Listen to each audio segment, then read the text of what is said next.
வெளிக்கொண்ட கள்ளக்குறிச்சி விஷச்சாராய பலிச்சம்பவ வழக்கில் விரைவில் குற்றப்பத்திரிகை தாக்கல் செய்யப்படும் என்று சென்னை உயர்நீதிமன்றத்தில் விளக்கம் கொடுத்திருக்கிறது சிபிசிஐடி.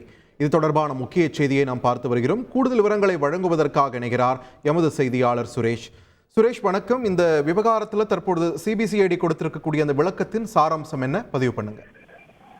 வணக்கம். கள்ளக்குறிச்சி, கருணாபுரம், மாதவச்சேரி, சேஷசமுத்திரம் ஆகிய பகுதிகளில் கடந்த ஜூன் 19ஆம் தேதி விஷச்சாராயம் குடித்ததில் 70 பேர் உயிரிழந்தார்கள். இந்த சம்பவம் தொடர்பாக விழுப்புரம் சிபிசிஐடி காவல்துறையினர் வழக்கு பதிவு செய்து 24 பேரை கைது செய்திருக்கிறார்கள். இப்படி கைது செய்யப்பட்ட சடையன், வேலு, கௌதம் ஜெயின் ஆகிய 3 பேர் ஜாமீன் கேட்டு சென்னை உயர்நீதிமன்றத்தில் மனு தாக்கல் செய்திருந்தார்கள். இந்த மனுக்கள் நீதிபதி தனபால் முன்பு விசாரணைக்கு வந்தபோது சிபிசிஐடி சிறப்பில் ஆஜரான வழக்கறிஞர் இவர்கள் மூவரும் குண்டர் சட்டத்தில் சிறையில் அடைக்கப்பட்டுள்ளதாகவும் வழக்கினுடைய விசாரணை இறுதிக்கட்டத்தில் உள்ளதாகவும் விரைவில் குற்றப்பத்திரிகை தாக்கல் செய்யப்படும் என்பதால் இவர்களுக்கு ஜாமீன் வழங்கக்கூடாது என்று ஆட்சேபம் தெரிவிக்கப்பட்டது. சிபிசிஐடி தரப்பு வாதத்தை ஏற்றுக்கொண்ட நீதிபதி தனபால் இந்த 3 பேருடைய ஜாமீன் மனுக்களையும் தள்ளுபடி செய்து உத்தரவிட்டிருக்கிறார். நன்றி சுரேஷ், உங்கள் விரிவான தகவல்களுக்கு.